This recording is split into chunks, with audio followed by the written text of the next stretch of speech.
All the experiences in our life, there are gems in it that as you travel along your journey, you can literally start incorporating them again in a completely different way. And it's just a beautiful, kind of like this symphony and this elegant dance that happens. And you can stop yourself instead of going down the rabbit hole too long. Doesn't mean you don't, of course you do, but you can stop yourself quicker and quicker, because life's precious. Every day we have is a blessing, and so it's important to do something that brings us great joy, but at the same time can help others, even if you're only emitting this great joy. Now there's a choice. So now you get a chance to stay still and be quiet. And that is actually a gift, even though people don't think so. Not at the time. Things open up that you couldn't even imagine. Everything becomes mystical, magical, and all real. You can measure so much now that people know it's real. It's not a woo-woo thing. You start emitting a light, whether you know that or not. You do. Oh, that's a fun game. I just decided I don't want to do this anymore. It was that simple. You can choose the beautiful path, or you can choose the difficult path. Choose. Just like that. Choose. Okay. It's like, I have a choice. See, the thing is, we don't know we have a choice. Everybody, you have a choice.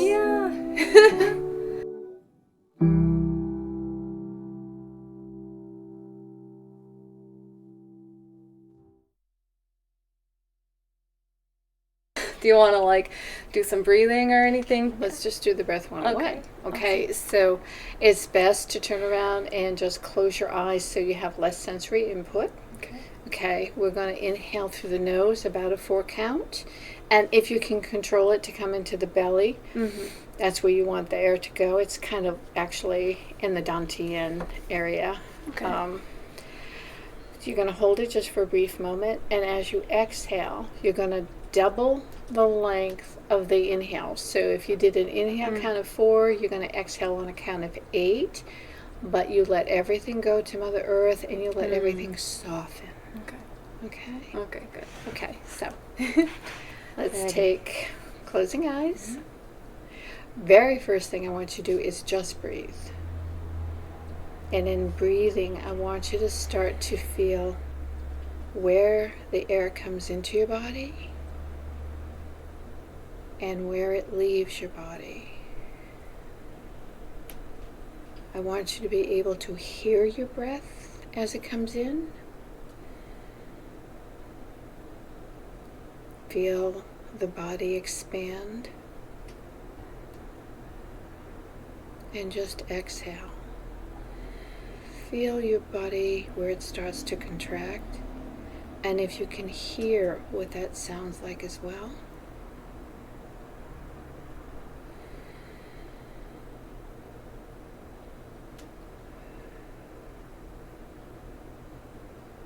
So now we're going to consciously inhale through the nose on a 4 count. Hold a brief moment and exhale through the mouth with an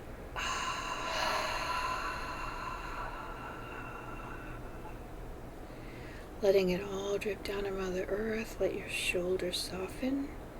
Again, take a breath in through the nose. Hold that air in your tummy in the dantian area.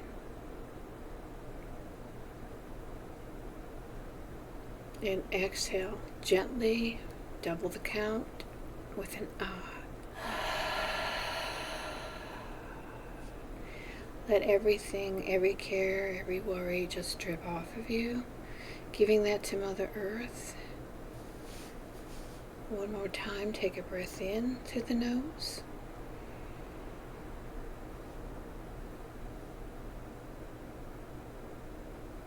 Exhaling.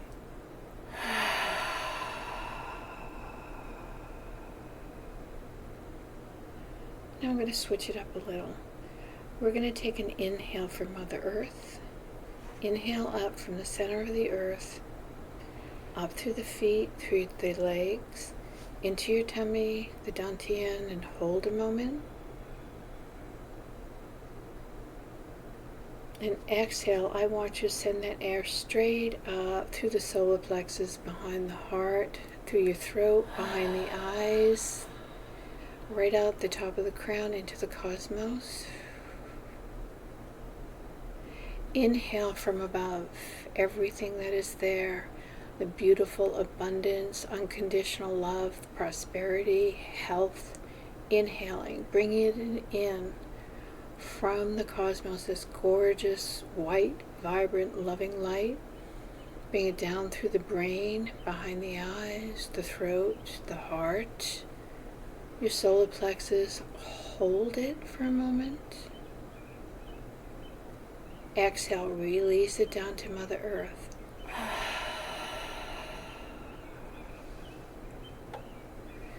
Up from Mother Earth, bring that beautiful, nurturing support and love. Up through the feet, through the legs, into the tummy and the dantian. Hold it for a brief moment.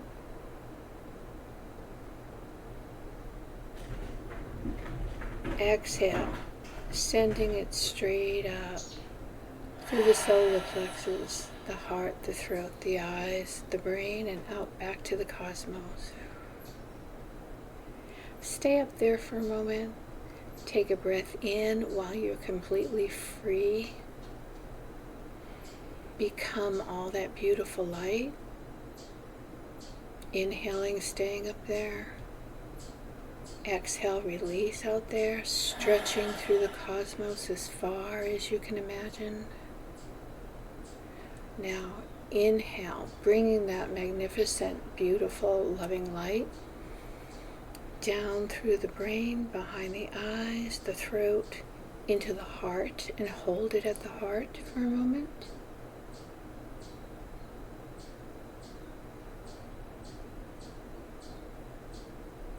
Feel that light running around your body. And exhale down to Mother Earth. And one more time, up from Mother Earth.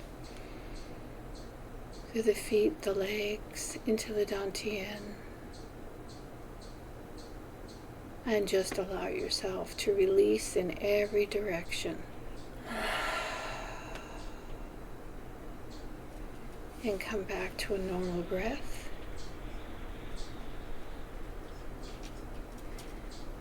As you're there, notice the energy that's surging around your body. It may feel tingly, it may feel electric, it might feel effervescent.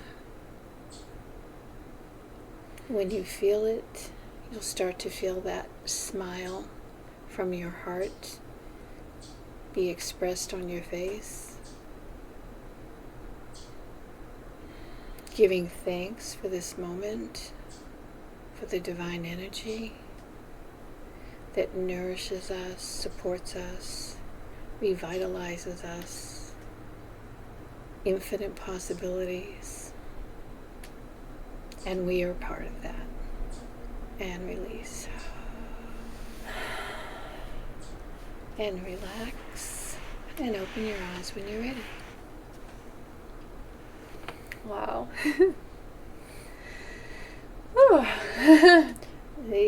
It doesn't take long.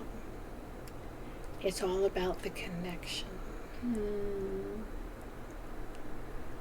It's so good. I feel like so relaxed now. And see, with a facilitator, then we can amplify your experience while you're with us.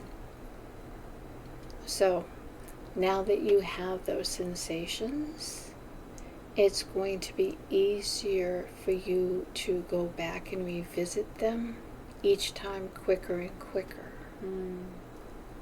So when you do the Breath 101, I ask everybody to do it 30 days consecutively, morning and evening. And if there's stuff going on in the middle of the day, then 2. But it's important 30 days consecutively. If you miss a day, then you have to start the count over. The reason is that we're trying to get the conscious mind accept what is really happening. So we're establishing a different belief system after we get out of a different perspective, because sometimes that's all that somebody can manage. And then after that period of time, it literally, like Dr. Sue would like to say, it opens the trap door between the conscious and the unconscious. And then it goes into the unconscious. So now it becomes a tool that you automatically go to without even having to think about it when you get stressed. And you can feel the energy's wrong. For some reason, momentarily, the energy's wrong. And you want to shift it. And it may sound very simple, but it took a lot of years to understand the shifting and how I can present it to somebody in a very quick manner. So they're not taking decades. Yeah, wow. Wow, imagine, yeah. Well, that felt so good. Definitely a huge shift right away. So, that's excellent. Yeah, thank you for that. It's my pleasure and my honor. Well, I'm happy to open up this conversation. I want to welcome you, Karina. Thank you so much for coming on my show. Oh, well, thank you so much for even asking me. It's such a pleasure to be here for you and your audience. And everybody practice the 101 that we just did, right? Yes. Definitely feel the difference. Yeah. Awesome. And an interesting thing that a lot of people don't know, by watching what we did, it isn't a separate time zone. It is completely transferable, the energy, because I do healing transmissions. So anybody watching this later, they can actually feel what you were feeling when they're not distracted and they just focus mindfully of what we just did. So it's amazing. I love the power of healing in media. Like, you can just access this. I know. Isn't it amazing? It's really amazing. I know. And I'm not so tech savvy, but I keep trying.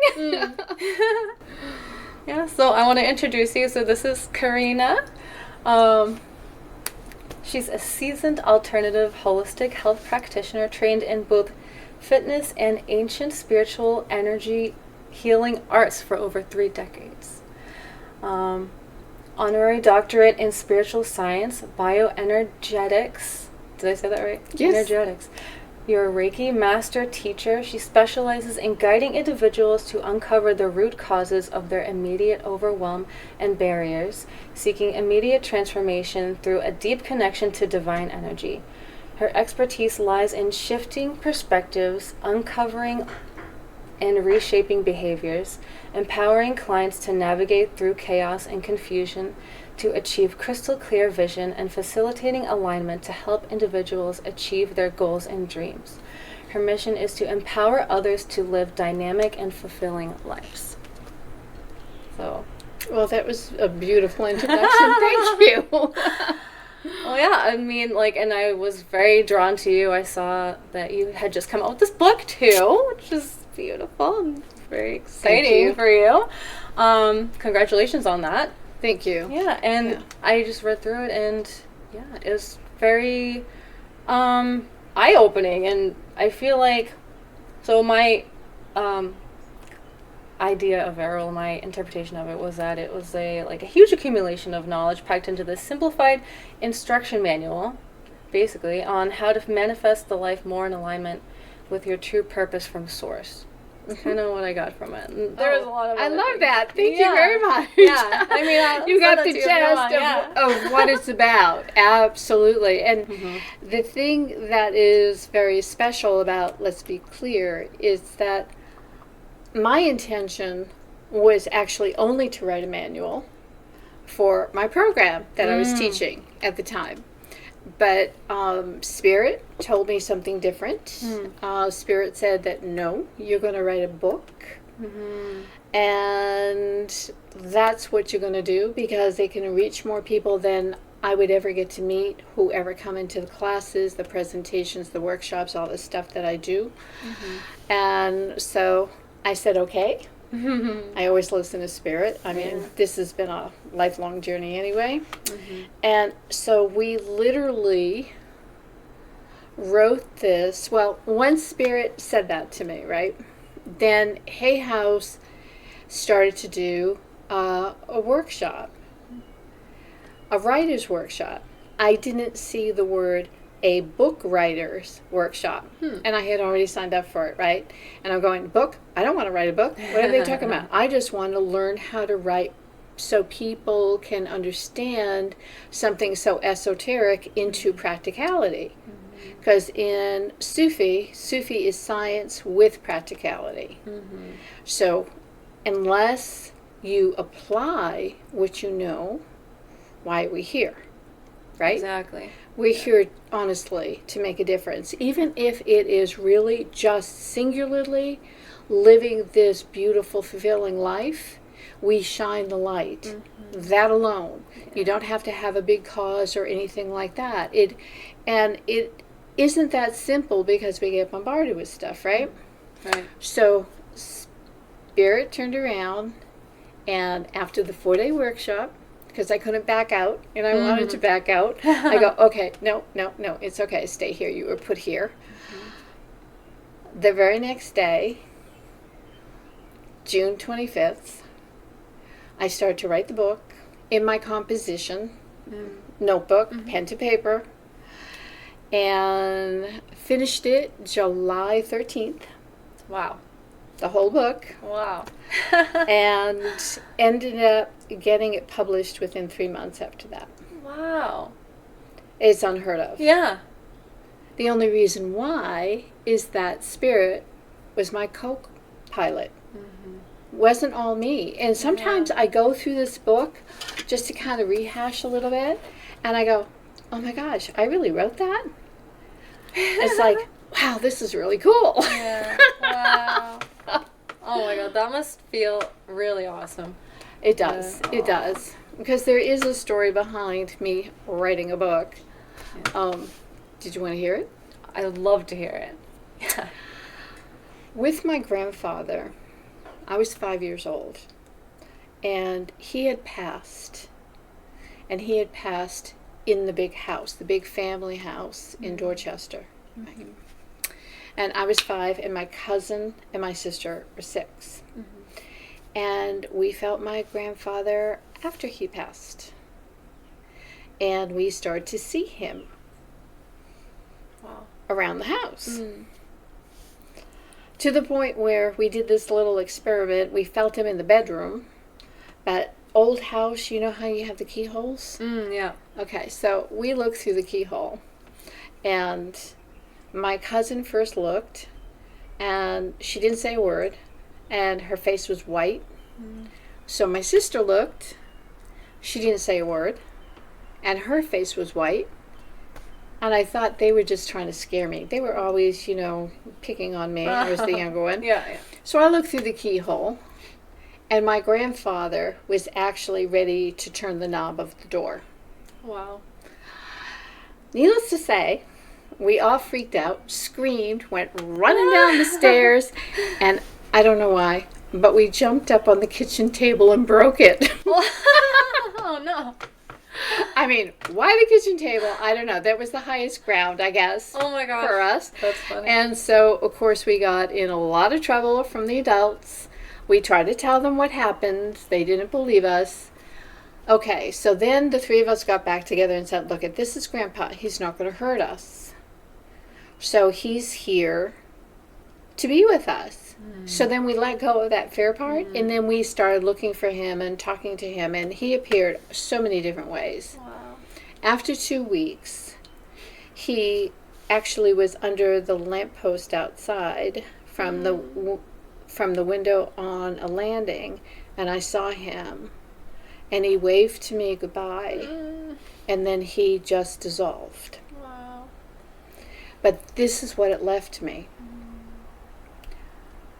Our physical body may be gone, but we are never gone. And so that put me on a path that I wanted to know more. I wanted to know how. How can I connect with him again? And all I did for decades is ask, how do I do that? And so all these different gifts would pop up, but I couldn't control them. And I always kept asking the question. Well, approximately 20 years ago, I was told, voice-wise, that you're going to write the how-to book.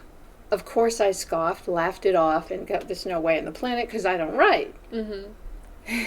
Fast forward, this was the time. And I wrote the how-to book. And I deliberately designed it as how-to. So people have a simplified method that they can see how they can start to literally change their life, get control of it, harness the energy that they are, because everything's energy. It's just that we're not taught anything about it, and we're separated from it. So, if you read my book, guys, you won't be separated anymore. Yeah. Definitely read the book. It's well worth it. I mean, it's easy read. You just gotta, it's like a workbook too. So there's like little note pages. I love that. You can just work your own way through it. Yeah, I deliberately put the pages in there. Yeah. Because oftentimes, and I do this too, when you're very busy, you grab this notepad, that notepad, and everything's scattered. So if you put the notes right in the book, now you have a reference.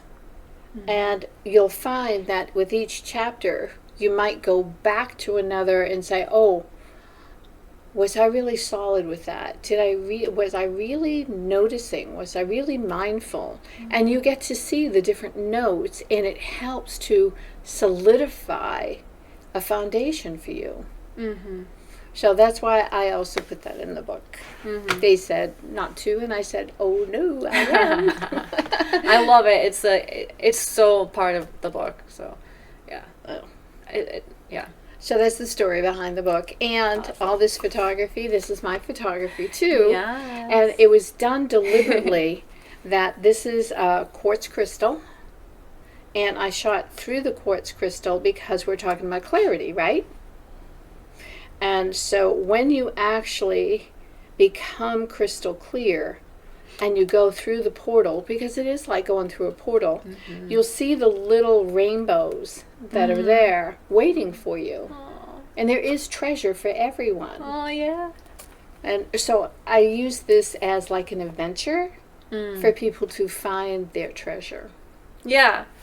It's so funny because that was something I was going to say, was that your writing style, and like the way that you kind of laid out everything, it felt like a build your own adventure kind of, not story, but like your path, like it's build your own adventure. Because that's what you do say, like you're taking an adventure. It is an adventure, and that's the thing. It's not about work or make it happen. Okay, when you approach it that way, then what you do, you contract the energy.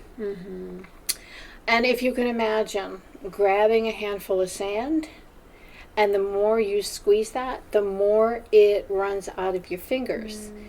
It's the same thing with energy. If you try and make it happen, or we're always told, chase your dreams. Well, think about that for a moment. Chase? That's a carrot and a stick. You're pushing the energy away as you're reaching for it. Yep. No, you want to come centered, connect to yourself, connect to spirit, and that helps you align and start to attract. See, that's the big difference. So you don't try and submerge something. You don't try and get over it either. You replace it. So it allows itself to gently dissolve and be released and use in a whole different way the energy. But now you're more in alignment with what you want, and you learn how you're speaking and thinking and doing that throws you off your path and you don't know why. But you can learn very quickly to shift that. Right. Yeah, it's also like how you put a lot of quotes in the book, and one of them was like the joy is in the journey and not the destination, right? So And that's what, like, chasing your dream, like the dream is the destination. Like, no, your dream is like you're living the dream. exactly. Right? And when you do that, though, more opportunity that you actually couldn't conceive starts to open up, like this. I mean, we didn't know each other Yeah. a little while ago. And, but what a lot of people may not understand is that the universe is going to work in your very best interest, the best good for you. However, if you give the universe opposing directions, since it's like Switzerland, okay, it reads that and it brings to you what you are emanating. That's why it is so important to get clear on every single piece. The clearer you are, the more the instructional part, energetically speaking, the more the universe can not only bring that to you, but then open up even more amazing things that you can conceive. I love it.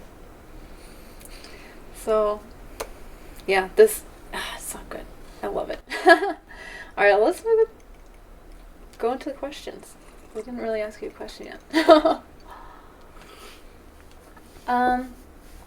I really wanted to ask you if you could tell us about your name. Karina Carj'an, right? Carj'an. Carj'an, okay. Because Yeah. you have like some apostrophes. Yeah, it's Karina Carj'an. Well, Okay. Karina comes from Karina, that my nonna gave me.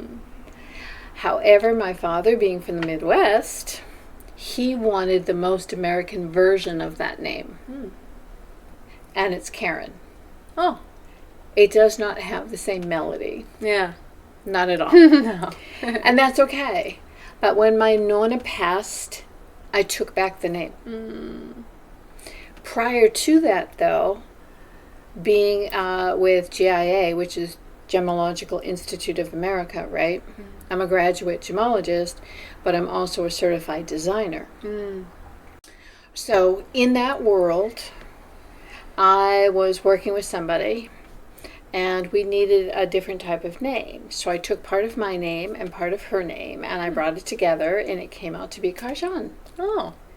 So everybody who refers to me and only calls me Carj'an, I know what world they know me from. And it's all about the jewelry world and the designer world, clothing too.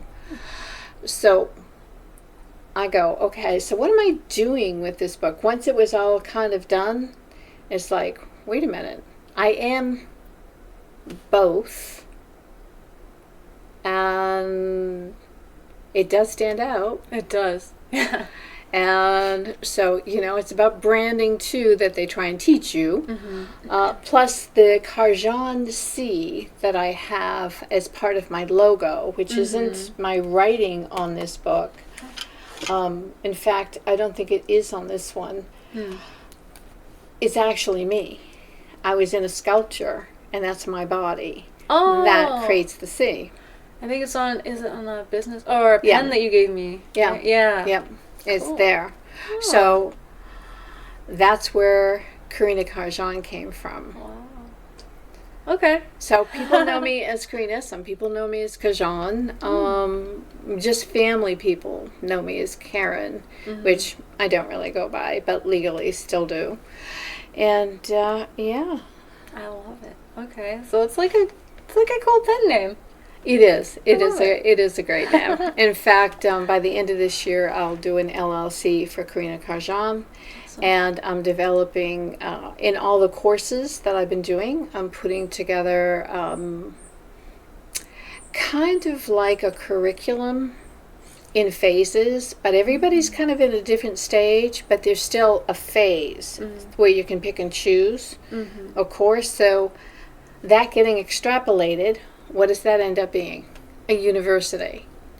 So by next year, that will be full blown, and it's small portions. I'm chunking it down even more because it's a lot for people. When you move energy, you never know what's underneath and what you've been holding back. And the point is to not go into the stories because you create a deeper rut into the unconscious, and it's harder and harder to move that. Instead, it is about releasing and replacing. And that's where in the book I get into the sacred messages. Yeah. Do you want to talk about like what that entails? Or Sure. Okay, so let's say there's something specific that you see in a pattern or your words that don't align where you consciously want to be, right? So from a sonomic point of view, from a soma point of view, it is embodied somewhere. It is in your cells. So how do you recognize that? So a lot of people speak in terms of energy being blocked. What happens really is that the energy is contained. There's a contraction in the area, but the energy is still whirling around. And you want to redirect it because sometimes there's a complete and total disconnection, right? In that disconnection, I take them through an exercise to actually embody the feeling. Where does this thought, phrase, land in your body? Because it will physically be in your body, not necessarily where you think it's going to be. Then we center on the intensity. And then we center on what kind of images may come with that. Sometimes it's literal pictures, sometimes it's words, sometimes it's colors, sometimes it's shapes. It's different for everybody. And with that, once we locate that, now we put it on a scale. When it is 5 and above in intensity, it's actually not your energy that you created. So when you don't create the energy, guess what you can't do about it? you can't. I just read this. That's okay. You can't digest it. Yeah. Which means you can't utilize it in any way, shape, or form. It's just stuck on you. Yeah. Right? So do you want to carry somebody else's load that impacts your life? Or do you want to not get rid of it would be the wrong type of terminology. You want to release it. Remember, this is a gentle flow with all the energy. Everything is energy. So it could have just hitched a ride because of somebody else, the environment, and what happened. And it can only hitch a ride, though, when you have a void in you, too. And that's a whole nother issue. However, we release this, and you can literally, within 10 minutes, feel and see it dissolve. And now there is a conscious void that's in your body. Now we work with the divine energy and we fill that up with the right energy, so there's no place for it to come back. It's going to go back where it belongs. Yeah. So when you work these practices, like in this book, this is all what you've said is what I've read about in this book, like you can learn how to do this yourself.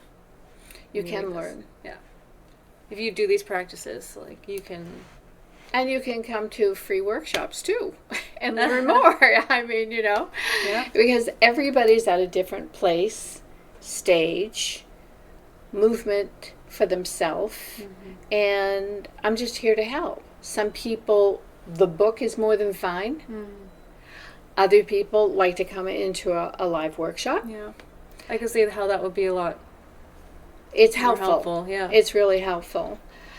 because you're in a container with like energy. The purpose of the people being there is all really pretty much the same purpose for them to be there, even if they're only curious, right? But then I get to be in the room with them and start to move the energy anyway and shift it up for them faster. So then they actually have what we call a energy signature. So you can actually feel what it is so you can get back to it again. But on the practice of the sacred message, once all of that is dissolved and you have the divine energy in, that intensity number really reduces. So when it's 3 or less, 3 to 0, now within that, there is a message that comes of what you need right there, right now. Wow. But there's a language going on, and the language of the body speaks in sensations. So you can feel things, you can see things, but now you're working in a different dimension, and you allow any guides that you may have, because everybody has them, whether they know it or not, and we acknowledge them, they're there. All you have to do is ask. They'll come in and give what is needed that moment. Now, sometimes it's just a phrase. Sometimes it could be an image. It could be colors. It could be smell. But it would trigger another memory. And from that, I have them notated. And then they find their immediate mantra that they need to work with, which helps shift their energy faster. Because we're talking about quantum transformation. Not something that's going to take decades. But you have to be a participant. You have to be present. You have to be mindful. Without that, without you, the person, nothing's going to change. But see, people look to the outside for their change. That is never where the change really is. That's not sustainable. Sure, things can help, but it is not sustainable. I know. When I was with Disney, I was known as Can Do. I could make anything happen, but it drained me because I wasn't applying any of the universal laws at the same time. I mean, the entertainment field is really rough. Let me just say that. Yeah, so it's very draining. Everything's an emergency. Everything's on fire instead of being proactive. So, yeah. That's where I was with Disney. Wow. But I learned Mickey Mouse. It all started with a mouse, right? Yeah. And look what Disney is now. Yeah. Huge. So, but the lesson here is when you focus and have an open heart and you start to pour yourself into something that you've been given to do, once you do that, infinite possibilities open up. And if nothing else, well, I walked away with a lot, but that stays with me the most. It all started with the mouse. And I was with Disney for 10 years, so. Wow. Do you want to talk about what you were doing there? Kind of curious. Well, I was in a few different departments. I first started as a temp. But I was very clear on who I was willing to work with, and those were decision makers only. I didn't want to be run around by people that honestly didn't know what they were doing. So, yeah, I got to be put in department heads, division heads.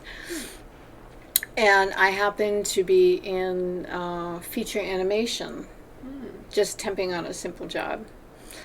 Shortly after that, when I went on to the next job, I got called back there for the head of the division. Wow. And so that's where I started. And it was an amazing journey, though, because I got to meet Roy Disney and actually work directly with Roy, who's the nephew of Walt. I got to meet a lot of the artists that were originally artists with Walt. Wow. Then, of course, many different artists, that I really adored. But my position at the time was to be coordinator in every division of Disney. So I was the go-between from my boss to everybody else. And so, yeah, and I didn't even know the industry yet. Wow.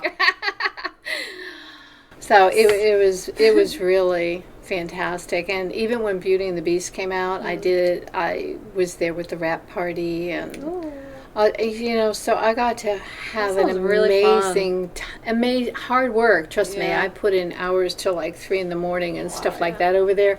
But at the same time, I loved the artists, the animators and stuff, so I had a very strong rapport with them too. I mean, I was literally the go-between with everybody, even the Disney stores, the theme parks, everything. Wow.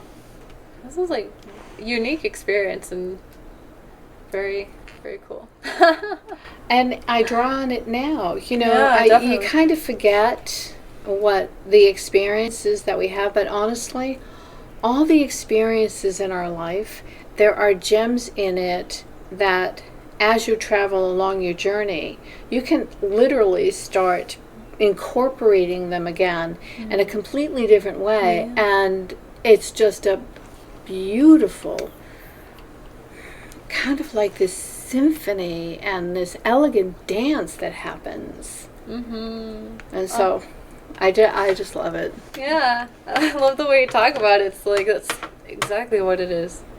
Yeah, just the symphony of life experience, and after a while you get to see, you can kind of see how energy flows, and you can see when it's not. If nothing else, you can feel it, and you can stop yourself instead of going down the rabbit hole too long. Doesn't mean you don't, of course you do, but you can stop yourself quicker and quicker, and I think that's pretty fantastic. Definitely. Yeah, because life's precious. Yeah. Every day we have is a blessing, and so it's important to do something that brings us great joy, but at the same time can help others, even if you're only emitting this great joy. Yep. And this is the book to read to get you there. I'm telling you. I feel like that this is such a good, prerequisite, I feel like, for life, honestly. I feel like you want to read this if you want to enjoy your life, honestly. Well, thank you for that. One of my gals that I was working with some time ago, she's in real estate down in Florida, and after she had read it, she said, this is for a lifetime, in your library, your life library. And she still refers to it. And I had a few of these amazing women, I call them earth angels, and I wanted them to be able to contribute a little bit of who they are to the audience. So I have a section of earth angels in here. In the back, right? Yeah, it's on the page. I don't even remember what page it is, but it's different perspectives because everybody doesn't have my perspective. And so I want people to understand how relatable it really is of wherever they are, of how they can consciously work with the energy that they truly are and is all around us. But see, we're not taught this because it's so empowering that nobody can take it away from you once you know. Yeah. They can't. So we won't get into that side. The side is be empowered. Yeah. I love it. So you kind of broke down a little bit of the process of what you talk about in the book. We talked about your early experiences, and I know also you mentioned in the book you had an injury that kind of... I had several in my life. Or at least there's one that you mentioned in the book. Maybe there's more, but can you talk about how like trauma and recovery has kind of influenced you, and what you practice every day and what you've learned. So let's talk about the most recent one. Okay. I don't get sick. I just have the strangest stuff physically happen. And I do recognize that it is the universe trying to slow me down. And if I don't listen, then it gets more and more severe until something really happens. So this was a very freak accident where I was trying to save this wild turkey from other turkeys that didn't belong in our area, and they were attacking this poor little guy. Wow. And this had happened before in the past when COVID first started, and there was a wild animal hospital that's like 50 minutes away from us, and they weren't going to be open. But I called them desperately because one turkey was so injured that we had to get it to the wild animal hospital, and I didn't want this to happen for the turkey that was there. So I'm coming out of the shower, threw my bathrobe on, so AKA butt naked underneath, threw some big heavy boots on, the first ones that were there, my sister's, and I grabbed the broom and off I went, not thinking, because I also had in 20 minutes, I had a client I was supposed to be with. Okay, so in a rush, not thinking, not good combination. Yeah. So I hop over the rock wall and I successfully break up the turkeys. That was a non-issue. But I didn't recognize that the ground, because of all the rain and stuff, it was muck. And my boot got stuck down in the muck, and all I did is I wanted to get back in the house, so I turned very quickly. I mean, very quickly. And I heard crunches, but I thought it was just all the sticks and the branches that were on the ground. I had no idea yet until I took my next step. And here's the weird thing. I couldn't feel my foot underneath me. I only felt the bone of my ankle on the ground through the boot. And then the brain picked it up, and then boom, I went down. So that was pretty ugly. I got rushed to actually the wrong hospital, was not treated correctly there, and given some crutches and said, tomorrow, go to this office. Within 6 hours, I was in ridiculous agony that I got rushed to the correct hospital because the universe at least got me there, and I ended up with the head of ortho. Thank goodness. Wow. But so much damage was done from the first hospital that it created a lot of nerve problems and also this RDS condition, which is anything on the skin, even air, it's painful and it burns and it's like broken glass on fire set into your skin. So it was not fun. Fast forward though, it's taken 3+ years to rehab, and I far exceeded everything that they thought was even possible. And only once I got past a certain point, then they admitted how severe it was, because they really didn't have as much hope as I was persistent. So here's the thing. I got downtime once I got out of the intense pain. Now I'm posing the question, who am I and what am I going to be able to do from here on out with my life? See, because I used to have the fitness and wellness studio on the West Coast. I'm studying here on this coast and getting my certification for energy codes coaching, right? I'm stuck in a bed where I can't even move in a cast, and I couldn't recognize me anymore. It changes a lot when you have an injury like that. It really does. But from that point, now there's a choice. The choice is either you can keep sinking down into that, or make a decision that you don't want that and you want something better. Doesn't mean you know what it is. You just know that that isn't going to be acceptable.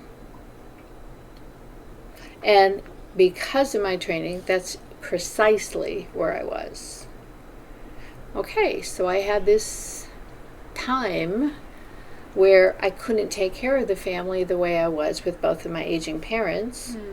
My sibling had to step up. So it took that kind of pressure off of me. And so now what do? So now you get a chance to stay still and be quiet. And that is actually a gift, even though people don't think so. Not at the time. Right. Especially when you're hurt. Yeah. But I started to map out, okay, I've done this. I'm almost certified. What do I need now? And so I put out a prayer for my birthday, because I recognized I didn't know anything virtually. And in dropped my email, virtual coaching from Eben Pagan, who I never heard of before, never had an email from them ever, and there it was. Wow. So I asked, but I didn't ask out of malice or I'm owed anything. None of those attitudes. It wasn't like, why did this happen to me? No, not at all. That has all got to be let go. There's always these beautiful gems, even though under the worst possible conditions, it's there for us to see and learn from it.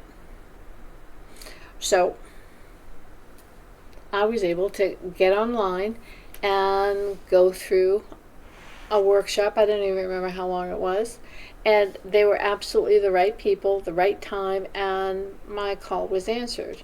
So it put me on the path of now 4 years, while I've been rehabbing this too, because 1 year ahead, of studying how to present this material in a virtual world, not in a brick and mortar, which is what I've always done. Right.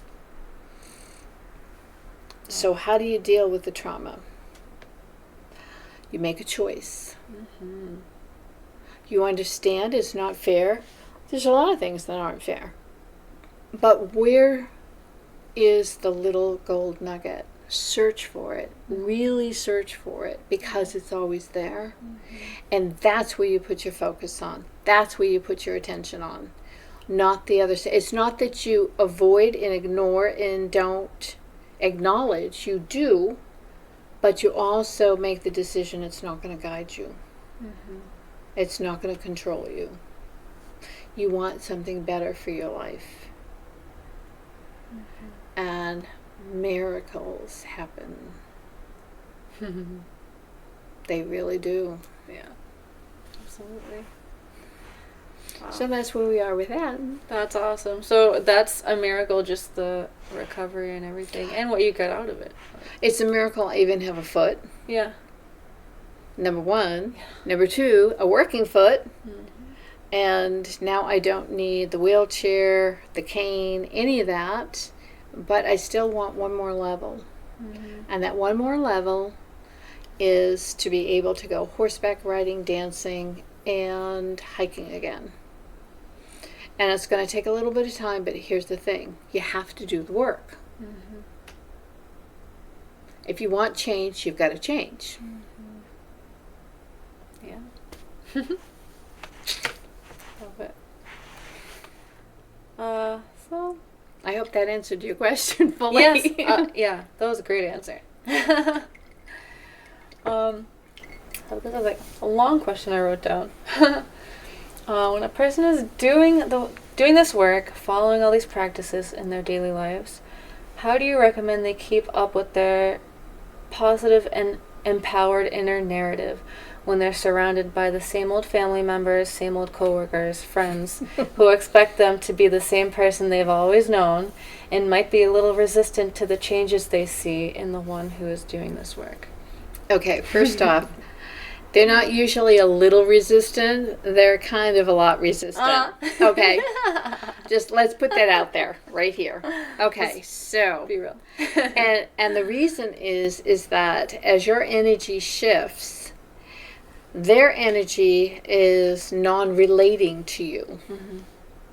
And so people are starting to feel a loss, and people respond, or they don't respond, really. They react to the loss in their own way. That's why all that other stuff comes. However, I have my students every day, first, the breathing. Second, and this is very important, a gratitude journal. Just 3 things that they're grateful for. Doesn't have to be huge. It can be the tiniest thing, but just 3 little things. And that's where you keep putting your focus. When you put it pen to paper, not typing it on the computer, it doesn't work the same because you're not using all your senses when you do it that way. I have them write it, and then I have them speak it out loud. And then, if they're not so rushed, and the kids screaming, the animals barking, all that different stuff to yank them out of bed real fast, I also want them to stop and write the intention for the day. Love that. So they have a focus.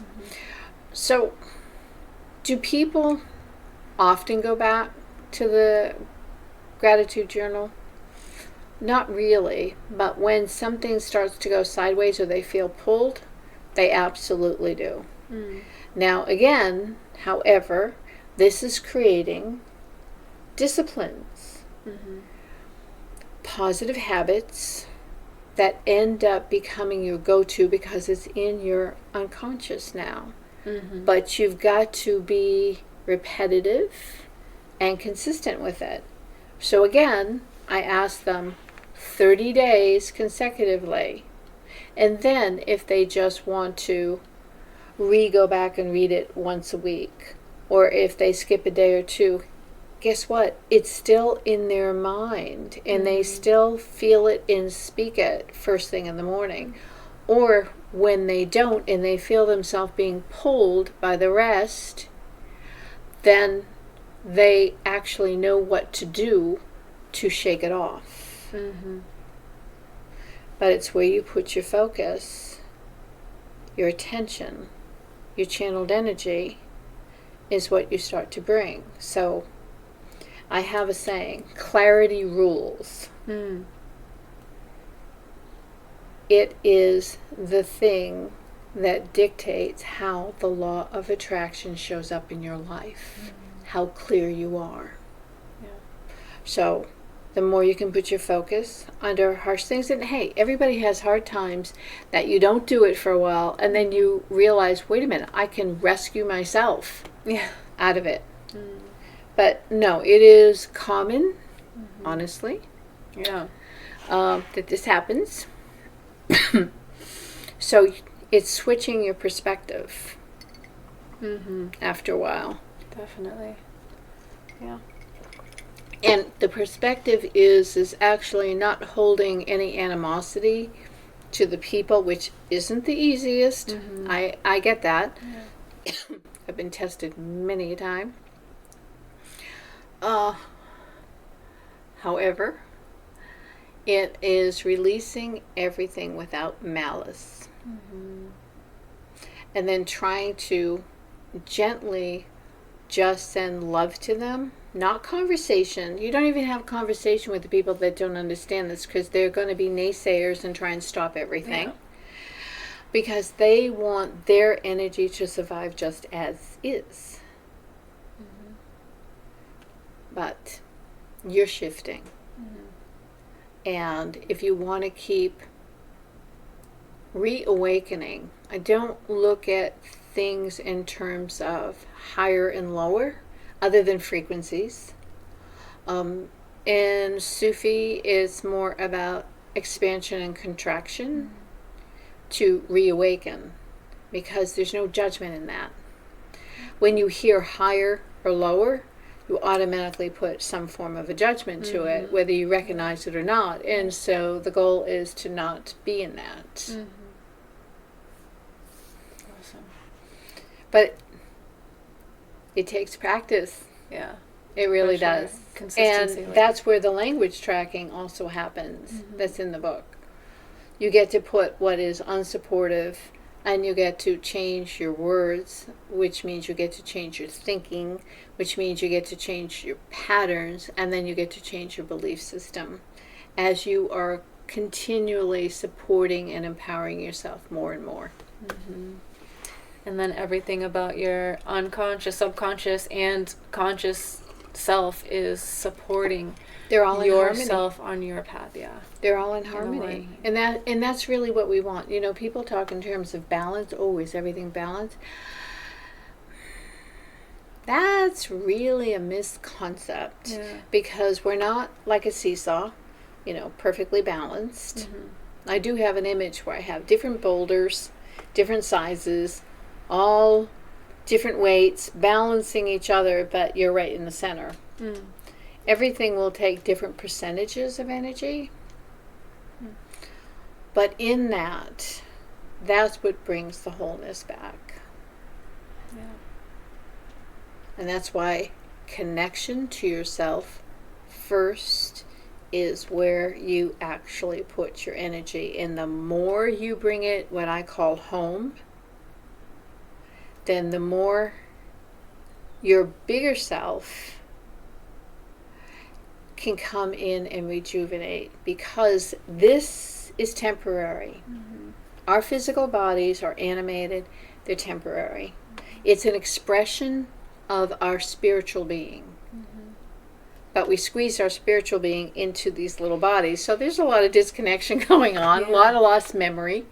So it's reawakening, it's reconnecting all these, Dr. Sue likes to call them circuits, and they are circuits. If you ever look at the neurotransmitters that give the information to every part of the organ, every part of your system, when they start getting broken, start dying, becoming inflamed, and that all happens because of being too stressful all the time. Ergo, why it's important, people, to get yourself back into the parasympathetic often. It makes a difference.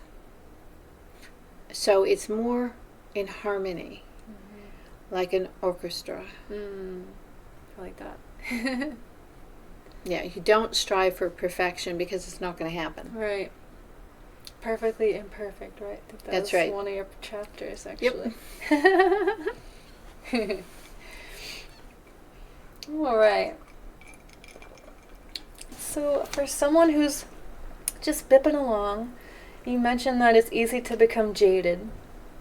So, what is the point where someone might notice that about themselves, and what is the choice they need to make to start to change that? And can you explain the difference between leaping and crashing and burning and flying? Okay, well, first part. Do people really recognize that they're jaded? That's a good For the point. longest time, they don't. Yeah. And what happens is that they speak negatively all the time. And they start surrounding themselves with people. Misery loves company, as the expression goes. Okay. That may happen for a lifetime. That may happen for several lifetimes. Yeah.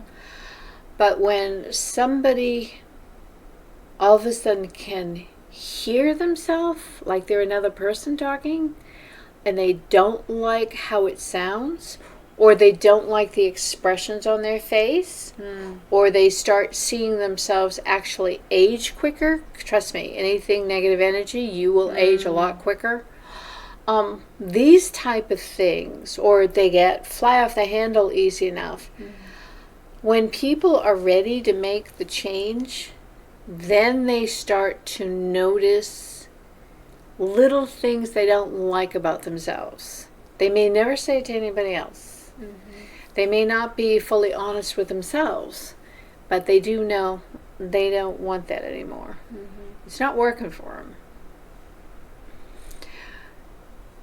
So the first thing is they have to recognize, and that's only in their own personal journey, their own personal time. We don't know where anybody has been before, what has impacted them. So, if you know somebody like that, then you just set a good example when you're around them, but you don't stay around them and get drained by them. There's a difference there. And the more you stay personally connected to yourself and to spirit, then less likely they will drain you, but you'll also develop a discernment when it's time to go. When it's time they don't want to hear it. And it's not like telling them or teaching them, like, you need to do this. Oh, that's the worst thing you could ever say to anybody, because they'll just do the opposite. But when there is a person who, it may be even a fleeting moment that they just meet somebody and all of a sudden there's this light about them, that impacts that person, because our energies actually overlap. We're spherical energies emitting all the time, but there's always a part that overlaps. So that part, actually, the other person can feel. It's not a conscious thing, but they can feel it. So when they're ready to receive, it will start to shift. And then it is a question, now they have a choice to make a decision. And so I bring people down to, first, a declaration to themselves, and literally a futuristic I am, something positive. They may not be that yet, but something positive. And we work from there. And then we go through categories of where do they first want to start to shift and change, because you can't shift everything at once. It's so overwhelming. So it's easiest just to pick one thing. Did I answer both parts of the question? So that, I would say the first part, I don't know. The second part was something that I read where you were talking about, you were at a point where you did a lot of leaping and then you'd crash and burn. But then you kind of adjusted, you learned how to like fly instead. Oh, okay, so I remember that now. I like that part a lot. You know, yeah, I used to easily just jump off the cliff to do something, and I would crash and burn. And what did that mean? That would mean that I put so much energy into something without discerning where I was first putting my energy. And so you do fall down the rabbit hole, because when you're not aligned, it keeps grabbing more and more and more of you, and you have this feeling, oh, if I just do a little more, I'll get there, I'll get there, I'll get there. But that's not stopping and noticing. Also, too, part of me was being grounded. Everybody used to tell me, oh, you have to be more grounded. Well, I believed if I were grounded, then it would clip my wings. I didn't want any part of that for the longest time. But that's actually not true.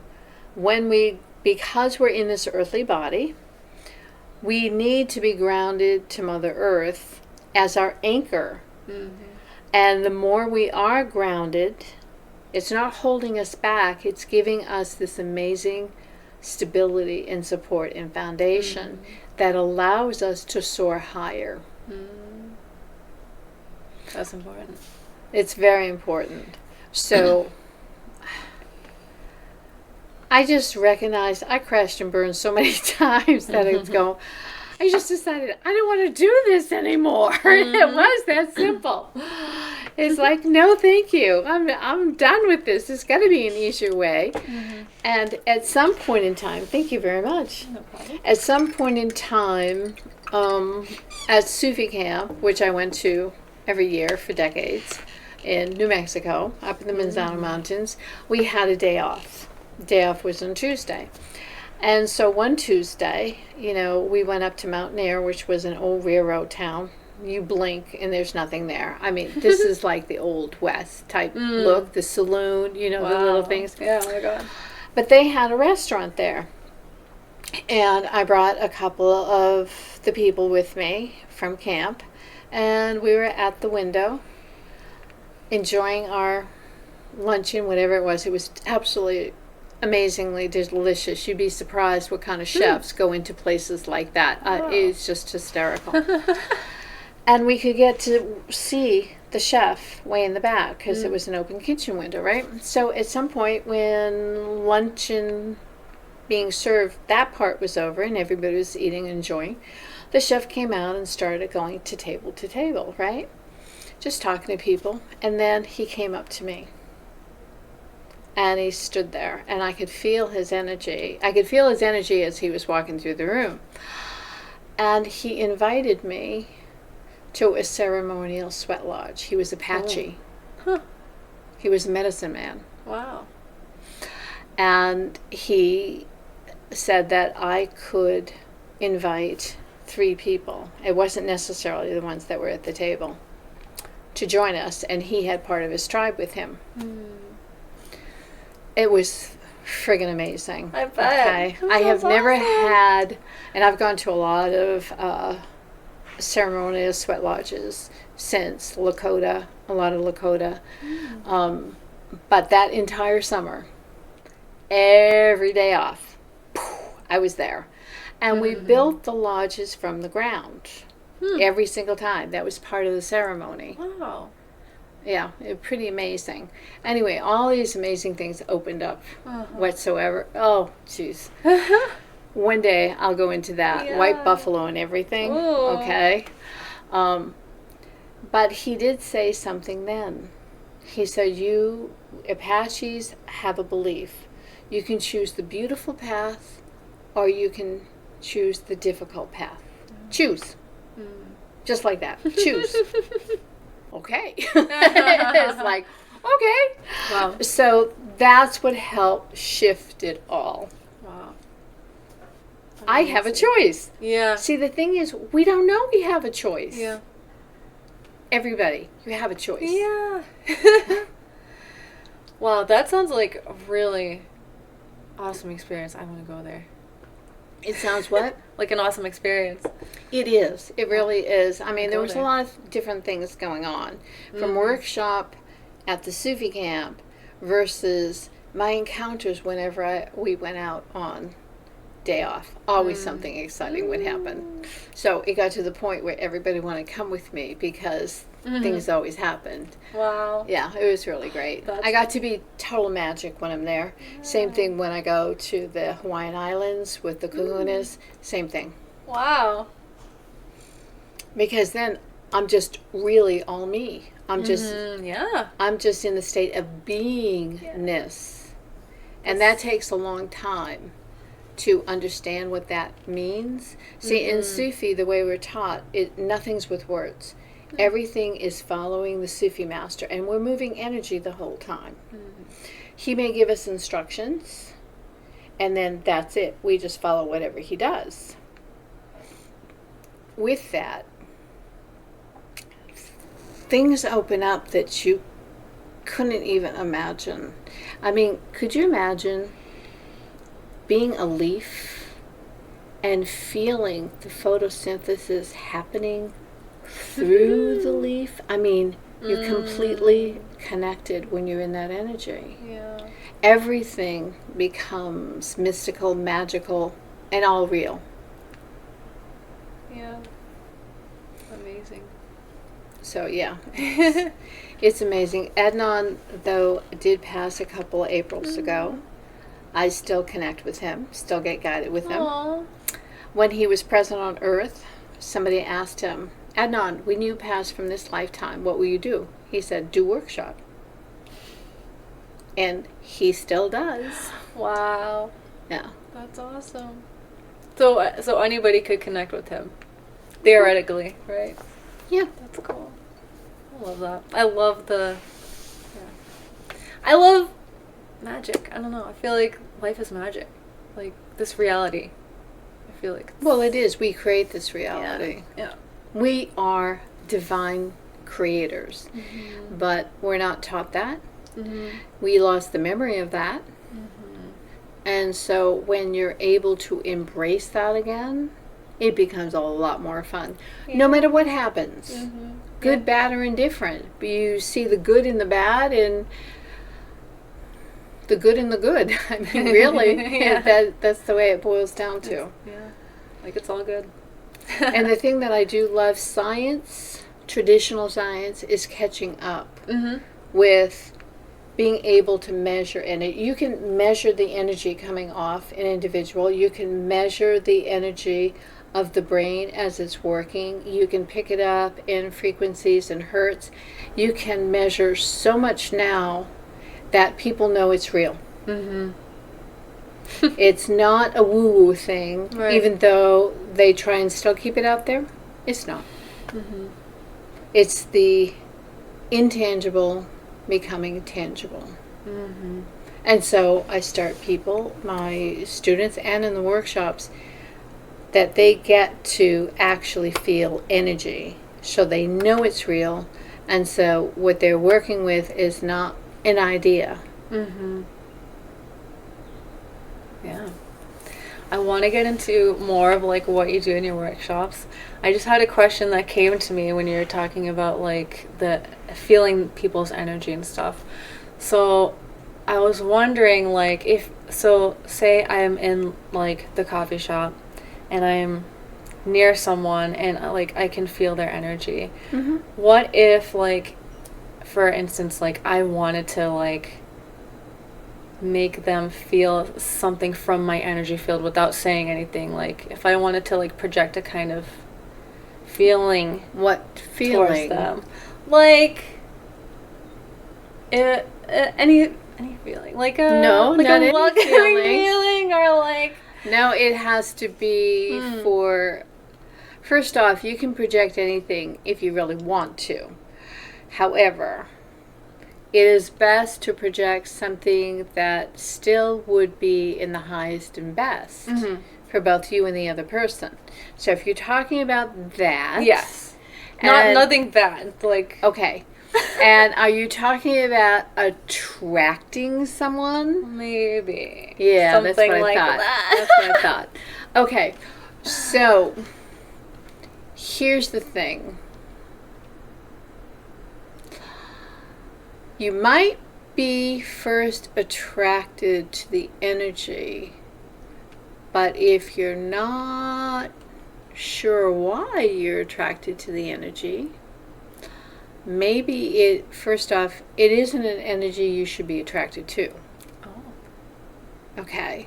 You know how sometimes we make bad choices in relationships? And what first happens? We got attracted to them, right? So, the first thing I would absolutely advise is first bring yourself back to center. And you can do that very quickly with the Breath 101. You can come right back into yourself and stay there. And then just breathe for a moment and feel the energy that that person is emitting to see if you want to even send out a vibe. Okay. Now, anybody, good, bad, or indifferent on their side, can want to connect with your energy. It's up to you to discern if, on the first level, if in fact it's going to be decent for you or not. Okay, this is, the more you understand this, the more you have the responsibility, not the other person, because they don't. Right. Because most of the time it's unconscious, right? Yeah. Mm-hmm. So there's that chemical little electrical jolt that can happen. Doesn't necessarily mean that you act on it. Talking from past experience, a few times, but it could be the very great thing. If you just stay centered to yourself and just breathe, automatically you start emitting a light. Whether you know that or not, you do. If that person can resonate with your light, they automatically start to come up to you and talk to you. That's what you want. However, now that they have, now through conversation and all that stuff, you want to keep keeping yourself here and keep discerning. Are they speaking truth? All these things to start discerning. And the more you do conscious breath work, staying connected to spirit, heaven and earth, which is in there breathing, guess what? Your intuition, not your instinct. Okay, your instinct is primal, and a lot of times our instincts are dead wrong in this lifetime. Okay, your intuition starts kicking in, and you can see the person more, and you will take more careful steps as you go and let it unfold. Yeah. Does that help? Yes, and it kind of brought me back to what you're saying about like just being. Because like when you come into your body and you do the breath and you're emitting that light, like you're just being, right? You're kind of in that like a magical, attractive energy. Yeah. And the more you do it, the more you don't have to be thinking about being in the state of being. You just are. Yeah. But I can appreciate that. Yes. I know what you mean. Well, yeah, Also, too, you're going to feel people that it feels really bad around them. And you don't want them near you. Well, after a while, you'll learn how to, when you're centered, and this is far beyond the book, though, when you're centered, you can actually throw energy to repel that person. Cool. Yeah, it's fun. That's awesome. It works. It works. Yeah. And then, okay, I'll share this a little bit. Okay, when I used to go out dancing with my girlfriends on the other coast, right? And dancing was my thing. It was always my thing. I couldn't be bothered with most of the guys. But we used to play this little game. A little bit. And so the girls would pick out somebody somewhere in the room and say, okay, let's see if you can get that guy to come over. Oh, that's a fun game. So, and it isn't by doing things or looking or waving or winking. Yeah. None of that. It's being able to emit energy with a very genuine message to that person. And if they're receptive, they do come. Wow. So, yeah. Wow, that's so cool. Used to play that. Wow, that would just be like a fun experiment. It is. What it actually does, and it's not intentional to place harm or make somebody feel bad or anything like that. If that's your intentions, look out for the consequences, because they'll kick you in the ass. I feel like that happens like unconsciously a lot. It does. Right, yeah. It does. But again, it is about harnessing the energy. And it also teaches you, though, how much you're growing with harnessing the energy. So when done in the right spirit, these little fun games like children do to see how much can they walk and stuff like that, it's the same thing. You get to see how you're expanding. And it is a lot of fun. Yeah. And I never lost. I love it. That's awesome. Wow. So you're good at that. Good I used to. energy. I don't even bother with anything like that now. Yeah. I'm focused on the work and what Spirit wants me to do, and literally there are words that they're telling me now, and this is just the beginning. So that's so awesome. yeah. Yeah, I feel like I'm at a point where I've kind of like shut things down because I want to focus on myself too. So, well, it's not shutting anything down. Okay, it used to be. Mm-hmm. Okay, so that was defensive. Okay. Okay, I shut a lot down. Be careful of knowing about past lives with somebody because it doesn't necessarily play in this lifetime. That's all I'm going to say about that right now. That's a whole different subject. Wow, yeah. However, by shutting down, you actually close off part of yourself. Now, you can still have that open heart without shutting down, but it still may not, even if you're attracting somebody, it might not be the right time for you, but you can have a nice conversation with the individual if you want to have a conversation with the individual. Right.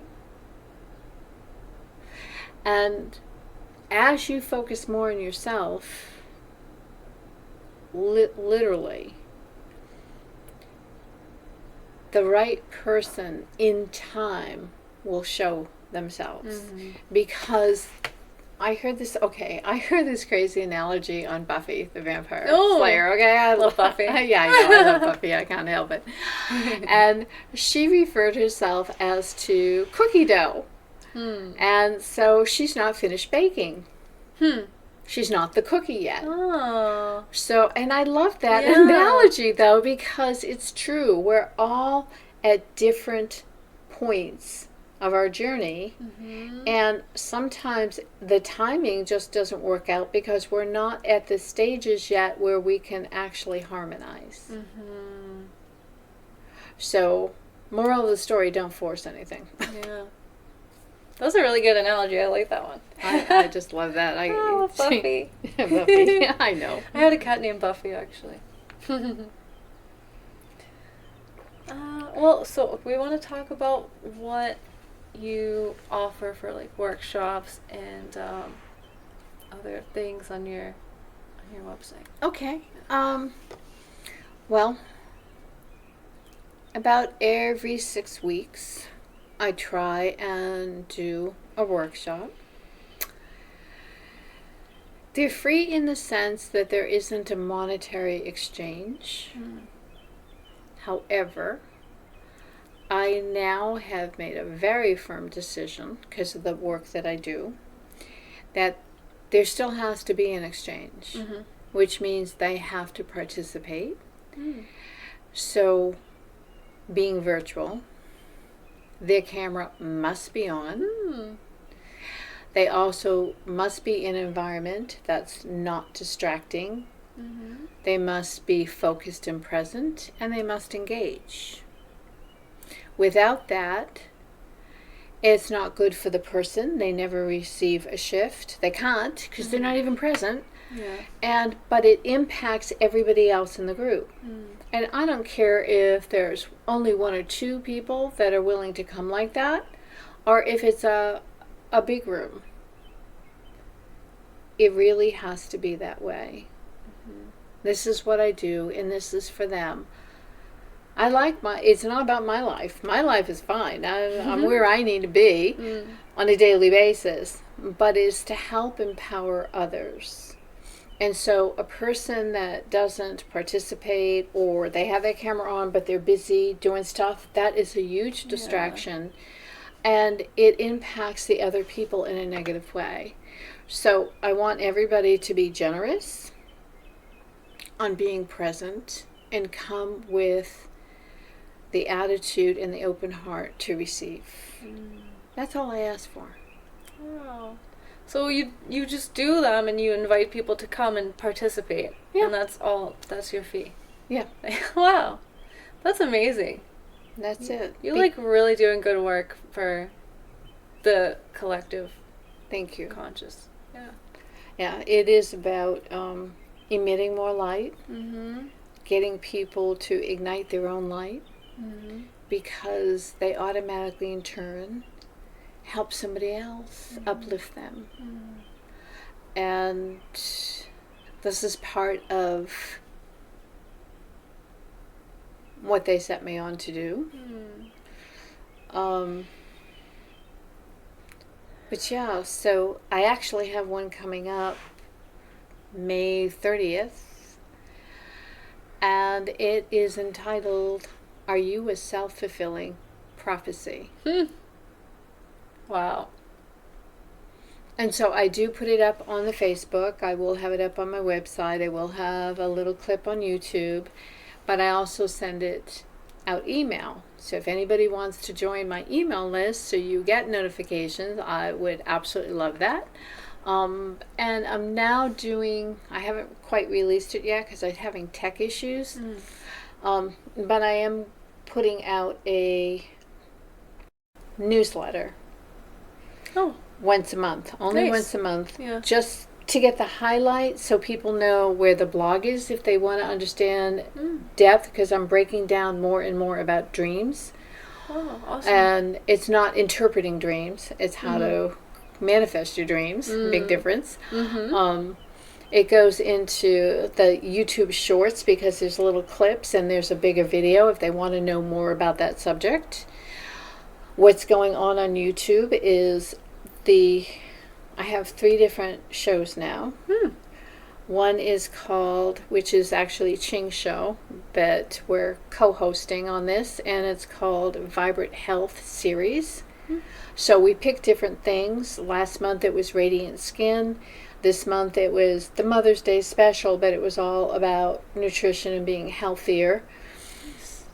I have the CSI show, which is called, they gave it to me, so, create a source of inspiration. So my co-host is Colleen, and we have different guests that come on simply to express their inspiration. Everybody needs different perspectives because my way might be the way for people to become inspired, but different walks of life, everybody views things differently, and inspiration and being uplifted is for everyone. So we try and pare it down now to about 30 minutes or less and give a break for them in the middle of the day. On the East Coast, on the West Coast, it's noontime, so now it's 3 o'clock. Everything's going to be on Thursdays, whatever I release. We figured that was easier to follow, right? Yeah. Yeah, it's a new thing. We're just trying it out. Yeah. And now there's a new show as well called Holistic Health on Topic. Cool. And what this is that, what is holistic health? Anything that impacts your life, right? Yeah. So what does that do for us? It allows anything to be discussed. So I have somebody who I actually just met today who he's writing a book on how to interview. And Randy had great information. But somebody like that will come on the show. Somebody who does finance will come on the show. Somebody who does acupuncture is coming on the show. Somebody who runs a business is coming on the show. Somebody who does digital media is coming on the show. So there is no limit, and that's why it is beyond just the inspiration, but I feel that it's very necessary, especially now, to keep putting that energy out there. And I've been doing that show for a year. Now Awesome. we're starting to, when tech works, is put it live on YouTube. If not, we'll still update the replay. We did the wrong channel before, so Oh, whoopsie. we're still working out the kinks. Yeah. It's just the way it is. Yeah. And now I'm also doing an IF series, which is intermittent fasting, because I am spiritual growth, and I am wellness. And so I'm finding a way to marry it. And I am going through an IF journey now because of all the trauma. You were talking about how do you get through trauma. Well, trauma causes a lot of things. And for me, waking is huge. And that impacts how fast my foot and my muscles can develop in my feet and my ankles, because I still have a 6-inch plate in my leg. Oh, wow. So, you know, it is a great journey. This was my lifestyle on the other coast. People don't understand it enough. They can get healthier faster. And then anybody that needs to shed the extra weight, the body is very intelligent and it starts doing that. But things happen and people don't understand that. So the goal is that every Thursday I'll be either doing a broadcast live, or I will just be airing something on there every week to say more about the journey. And I'm asking them to come and join the group because I need it to stay private if people want to turn around and come into the journey, and they want to do it too. So I want them to share, but I want it to be informational from a health point of view, because when we're healthier in this body, then we're open more in the heart, then we connect to spirit a lot easier, and then all this magic happens. So, you know, one way or the other, I'll get them. Yeah, exactly. I was going to say, it sounds like you're doing a lot of things, like you have your hands in a lot of stuff. Well, it's all my years of training and everything. Because I had my studio over 10 years, but I was in the health world ever since I was 16. So, yeah, there's huge background there, too. And people say, how on earth did you do so much? I worked a lot of jobs all at once.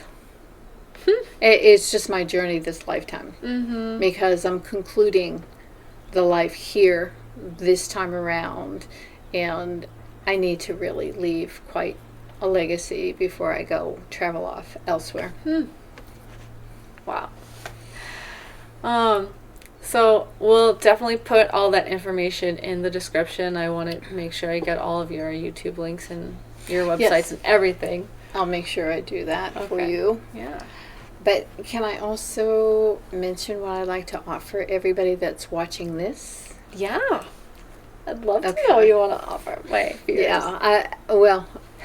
I know how important it is to actually pinpoint where you could be stuck. And sometimes it's in places you really didn't even think about or didn't think it would really impact you a lot. So I created a simple little poll for all of you to take. And it's called Stuck in a Rut. And there's 4 categories. And there's a grouping in each category. Now, it may not be the whole category. It could be just certain numbers and what the word is associated to. And it starts to paint a picture for you. Which the first thing you need to know is, where are you? You start where you are, not where you want to be. You first need to be back home. And once you're there, some people, that's all they need to understand. However, if anybody wants to understand a little more, I'll have a link connected that you can come and book a laser session with me to help discern and kind of put you on a path that you can move forward. The goal is to move your energy in the most positive direction so you can obtain your goals and your dreams. Awesome. Yeah, so that's amazing. Thank you so much. Oh, it's my pleasure. The link will be distinctive, so everybody will know that it's coming from you. And I'll probably have that up on the screen whenever I have that ready, or in the description for you guys. I think I might have a couple other questions, like last questions, or... Okay. Yeah. I might have an answer. So these are my questions that I'm going to ask all my guests at the end of the interview. Alrighty. What are you here for? Not necessarily what to do, but what are you here to experience in this life? Well, not my purpose, but what am I to experience? Is that what you're asking? Yeah. Okay. I believe this lifetime I was meant to experience a wide gamut of different lifestyles, I've got to say. Mm. And in the lifestyles is not just about, oh, I live in suburbia, or I live over in the country, or I live over in the city. Mm-hmm. It is really about, for me, getting in the trenches and living with the people. Mm-hmm.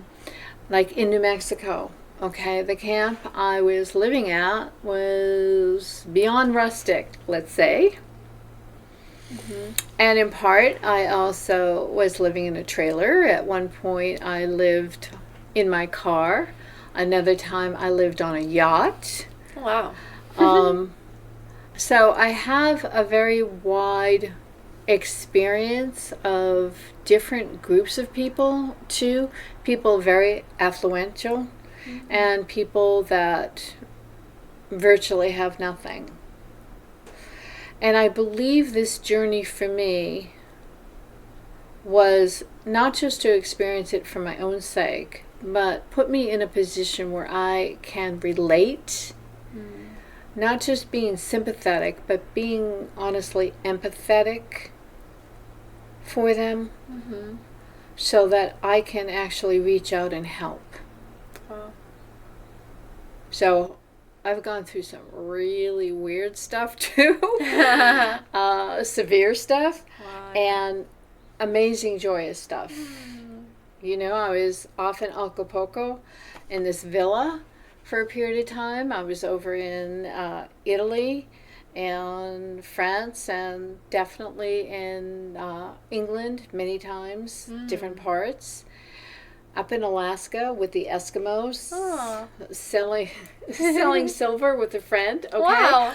So all these different lifestyles are so different, but I'm honestly comfortable anywhere I go. Picking up a lot of learnings this time around. Yeah. I can incorporate so I can express help. Mm-hmm. Yeah. Yeah. That's what we're here for. That's what I'm here for. Awesome. What can we, I know, kind of have an idea of what we can expect from you, but what can we expect to see from you in the golden future of humanity? What do you see your role as in the transition to higher consciousness? Okay, well, I'll rephrase that statement. Sure. Okay. Go for it.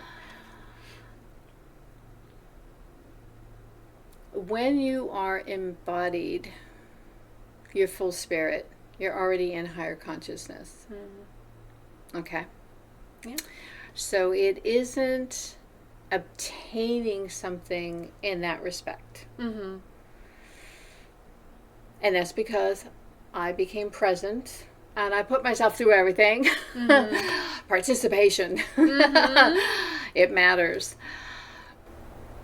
So what I'm being shown, because I'm being guided by spirit all the time. That is my personal go-to on a daily basis, checking in with my cosmic tribe, the divine group. And they've got a plan that they want me to execute. Part of it will be the Carj'an University.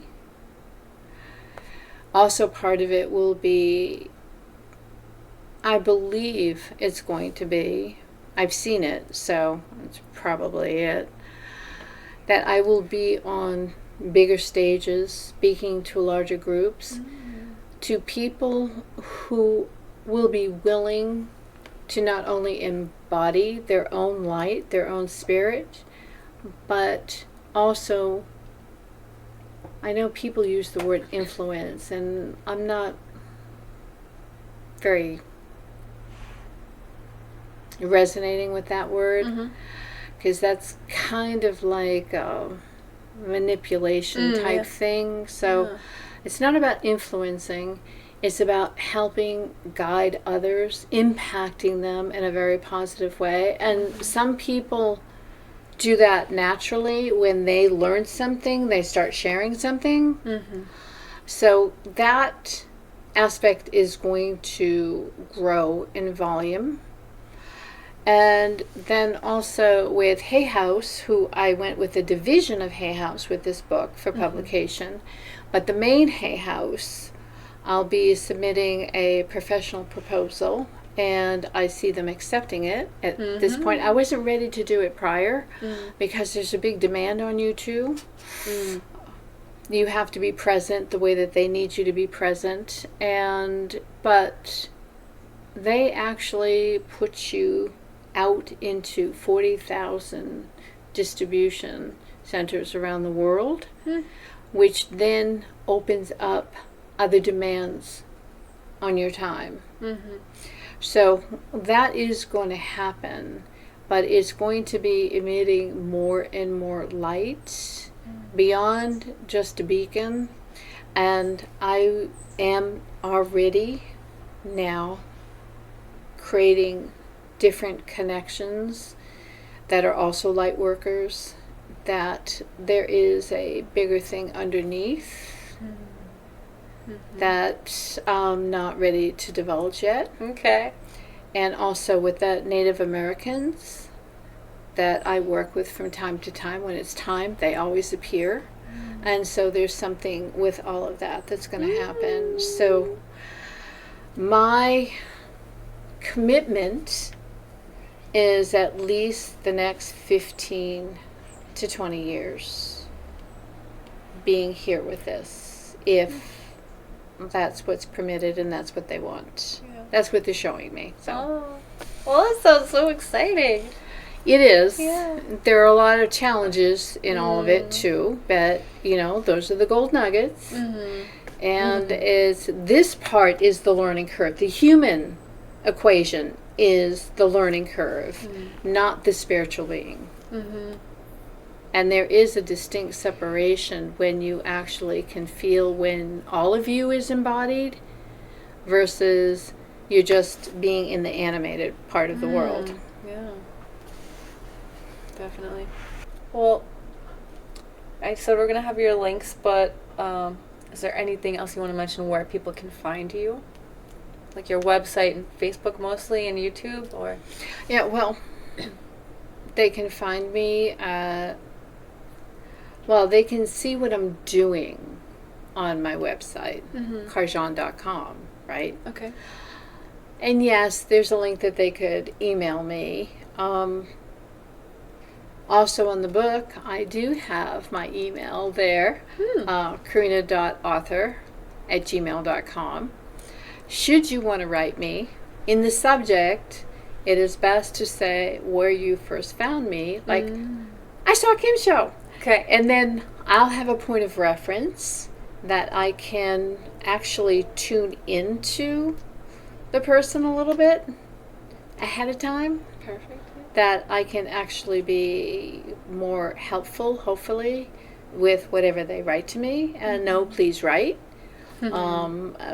If they join any of the live shows, I'm right there. So there'll be Q&A time when they comment and let me know that they're there. During the workshops, again, that's live on Zoom.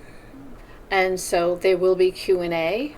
Just let me know you're present from where. And then also when people come into any of my programs that I teach, right now I'm in a 7-month program. I'm almost finished with the first 3 months. Then we finish up the 4 months. I may be releasing my home study ahead of time, like at the end of June or July. But here's the beautiful thing I'm going to do with that.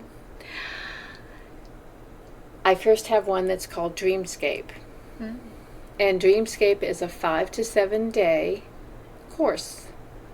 With that, you start to understand the foundation that you build. It's not just doing a vision board. There's a lot more elements. There's which personas that you need to support you. It's where you really are. It's putting yourself in the future. It's also, and we only take it out for 3 months because it's a short course. But Okay. once you do this, you can apply it to everything you do.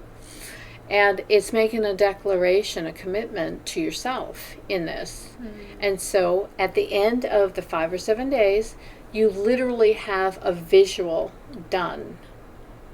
Whether you want to do it old school, tangible, whether you want to do a digital thing, whether you want to do a video type thing, but now it's an everyday inspiration for that particular goal. And that goal is only set out to 3 months. So it is completely doable and easy to chunk down. Awesome. With that, they will get a 1 class live for Q&A. Because if anybody gets into a place where they feel stumbled or lost or want to know where to go next, when I release each class, when I do that, and there'll probably be one once a month that I'll be doing it for the home studies, then they can come and join. And if they joined one, but I have another one for the same home study, they can come as many times as they want. Oh, that's awesome. And the second home study I'm going to do is a 2 to 6 week home study, and it's the first phase of Let's Be Clear. Oh, okay. Nice. That will have 2 different classes live, so they can interact with me then too. Nice. So there's many different availabilities. Yeah. And they can find me on YouTube. If they friend me, then they can DM me too, or in the comments, one way or the other. Either myself or Colleen will catch it. But YouTube, I'd love for them to subscribe because I'm trying to build that up. I just realized I need to pay attention in YouTube now. Okay. Yeah. It's like, all right. So I would love that. Yep. Subscribe to her YouTube, please. Thank you. Thank you Appreciate very it. much. And when you let me know where you came from and send me your email, then you will get a free gift for that. Oh. So it will be a reminder for people to keep moving forward, how to move forward. Good. So yeah, that's about it. Awesome. Is that enough? Yes. Okay. I just have one more question. Are there Alrighty. any questions I didn't ask that you'd wished I'd asked, and what are they? Please feel free to answer them now. Okay, no, there aren't. Really? Okay. Well, that means I did a good job, right? You did an excellent Aw, job. Are you thank kidding? You did a great job, too. I think we covered the gamut, right? Yeah. Yeah. I That- had a fun time. I had a marvelous time. Aw. And yeah, if anything else pops up, then we'll just have to do it again in a different vein. Like if Yeah. we talk about angels or visitations from angels, Yeah. which is as I'm wearing my 7 angels, which I was is going the to ask about that. it's the 7 archangels. Oh. But I got a visitation from Archangel Michael, which it has been my protector ever since I've been a child. But I also have Archangel Gabriel and Archangel Raziel, 2 different reasons. But he first gave me the larger angel wing that was jewelry to help people a certain way. And so with that I created Angels of Carj'an. But I'm not manufacturing any of it now because it's a big undertaking to do. But yes, visitations also are real, people. And you may want to open up with that and how do you connect and all that different stuff. And there's endless questions about the universe because it's fascinating. But I will say, if you want to understand the universe, you really have to think in terms of energy, frequency, and vibration. Now, the understanding part is me. The knowing the secrets is Nikola Tesla. So it's both of us. It's both of us speaking. Yeah, wow. Awesome. Well, I really appreciated having you here and being able to ask you all the questions I wanted. Thank you. This is such a joy for me. Yeah. Thank you. Thank you, Karina, for coming on, and thank you for watching. Thank you very much. And many blessings to everybody's journey. Yes, blessings. Hey everyone, thank you so much for watching this episode. Please remember to like this video and subscribe to support this channel. Don't forget to check the links for today's guest in the description below. Keep up with me to be notified of bonus content when it becomes available, including tarot readings for my guests, opening ceremonies, breathing exercises, and more. Kimomu falls light of love. Oh, kimomu, timeless flight. Spirit guides through darkest night. Tear me by your side, so true. In a world where dreams come true. Paths of gold beneath her feet. Tammy dances in the street. Shadows blend with twilight hue. Spirit sings a song so true. Echoes whisper gentle calls. Kimomu feels the mystic falls. Tammy and the spirit guide in their hearts where stars collide.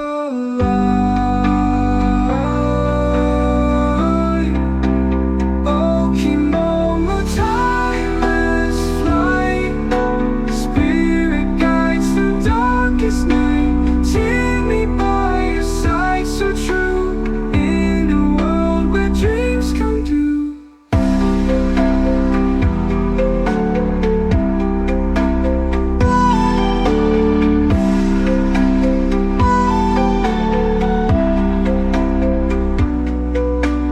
Paths of gold beneath her feet. Tammy dances in the street. Shadows blend with twilight hue. Spirit sings a song so true.